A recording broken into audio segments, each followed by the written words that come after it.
Hi, slurs. Hello, I'm Xana, and I'm the dominatrix doll from Vancouver, British Columbia.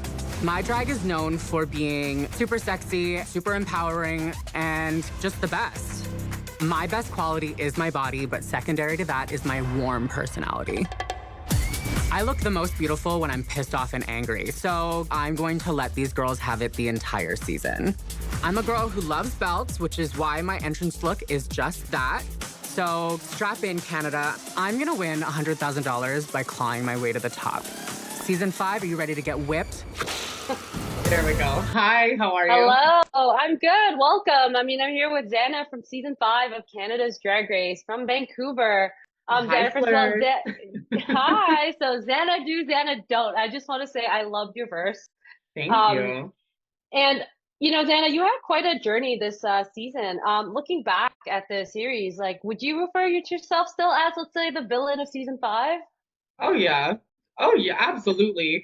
Um, there's no way around it. I knew exactly what I was doing on that show, and if they edited me not as the villain, I would have been very shocked. So yeah, no, I'm very happy with what I did on this program, and I think villain with a capital V is very fitting. You know what, villain or not, you made quite an impression on the show, and I wish we got to see just a little bit longer, but really enjoyed your time on the show. And the one thing that I really admired from you all the way from the beginning was just your confidence. What would you say drives it, and like, how did you stay so focused on like such a high stake environment? Well, I think for me, like I walked into this competition knowing what I wanted to do. I am one of the 11 people of the many, many performers that applied for this show. So I didn't have to be self-doubting. I didn't have to worry about, oh, am I good enough to be here? I'm here. I'm in the room. Why would I not be 100% confident? Why would I not be 100% myself?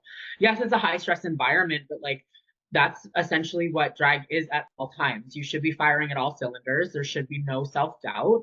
And even there's moments when I think Simone even were like, "Are you nervous?" And I'm like, "No, I don't think I'm nervous. Do you think I'm nervous?" So it's just like one of those things that like I would have done myself a disservice if I didn't 100% go in with confidence and believe in myself. Even when I was not doing well, I was like, "Oh, this is good. We're gonna hit it. We're gonna make it work." So that was just something that I think drag, you need to have that kind of delusion, that kind of confidence to push yourself forward. Because if you don't have it, and it's very apparent when you see someone who isn't confident on that show, and that's not what I want to have for my journey.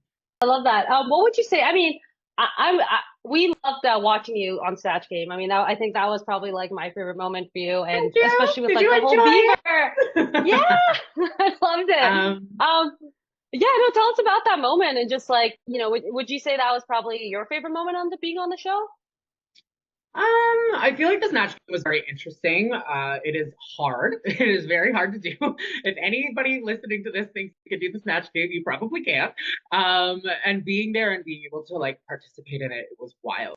My favorite moment, I don't know. I don't know if winning the Snatch Game was my favorite moment. Obviously, I loved it.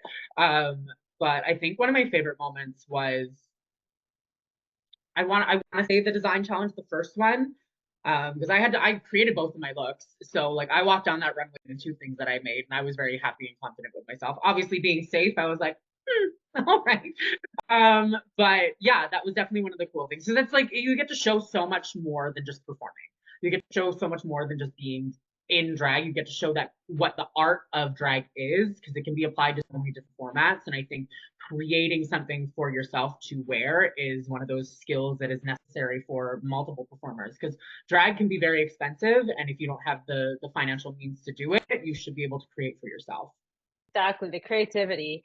I want to talk about another moment that we got to see on the show. We actually, it was a couple weeks back, we got to see a really beautiful moment where you kind of mentioned that you felt disconnected between your on your culture and your grandpa being part of the 60 scoop.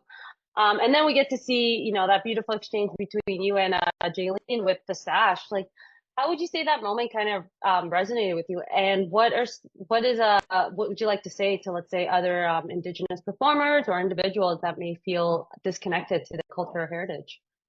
I think that moment surpasses what Drag Race is, and I think it reaches many audiences that may not have known about those atrocities that are just learning for the first time in 2024, 2025. And I think the moment between me and Jaylene was very healing. You and everybody who got to see that is witnessing the medicine that is what Indigenous culture is, and it is gifting, it is sharing, it's in involving people in the culture. And I think that was something that neither Jaylene and I would have known the impact of until we got to see it ourselves. And I think that video now has like 7 million views on TikTok and probably another 500,000 on Instagram. So like many people who need to see that happen have. And I, for Indigenous performers out there, Indigenous folks that may not be connected to their culture, I'm still getting comments and tagged in that post saying like, this has hit me so hard. This has brought me home. This is like resonating with me, and not just Indigenous folks, but anybody who may be mixed race that may not feel identified or connected to their culture. It's resonating with more than just us, which I think is, it's still important that it connects with the Indigenous cultures, but if it can connect other people, other races to what that feeling is, then I think that's the work that is truly magical there. We just want to thank you for that, beautiful moment that we got to see. I feel like, we actually did get to see like two sides of Xana, like the confident, strong, but then we also saw a lot of very vulnerable moments from you. I think there was also a moment where you opened up about your childhood, and you mentioned that you use comedy to kind of get through that. Does humor and comedy kind of still play a big role in how you express yourself today? Of course, I love telling jokes, if they land or not. I just love being that kind of comedic relief because I feel like even in drag, like we need to have that this silliness brought into the world. Like Mhm. it's it's one of those things that like every single day it feels like everything's getting worse, and I want to be that person for myself. I want to be that person for the people around me, that like I get to make them laugh, I get to make them get that giggle in, because laughter needs to happen in the everyday life. Otherwise, like you're taking the joy out of it. And I think for me, being able to be off the cuff and just like super jumpy with the comments just kind of gets everybody to that place where it's like not everything has to be that serious, and it's easier to enjoy life when we're all laughing together. So, I mean, Xana, what's next for you that you're able to share with the viewers? What's next for Xana? It's kind of an open book. The world is my oyster at this point. Like I just came back from Toronto. We're going to the UK in a couple of days. We're going to be coming back to Toronto. I'm going to the Yukon in February, so I get to meet and see other people in other communities. I have music out right now, which kind of allows me to reach different people with another artistic format. I want to experience everything that drag can offer me, and whether that is doing another TV show that maybe not involve drag explicitly, or being on another drag race franchise, like those are the things that I want to do with this platform. And getting to meet the community that has supported me and everybody on this show is kind of what's next for me. Yeah, and we're excited to see, where this will take you. So, kind of my last question before we wrap up here. So, we're all about going the extra mile. So, how does Xana go the extra mile, whether that be in drag or just in your personal life? I always go the extra mile to make sure that not only I'm being taken care of, but my communities are being taken care of. There's a lot of things that I do outside of drag that kind of supports and uplifts people. I have many charities that I run for the Indigenous and POC people of Vancouver.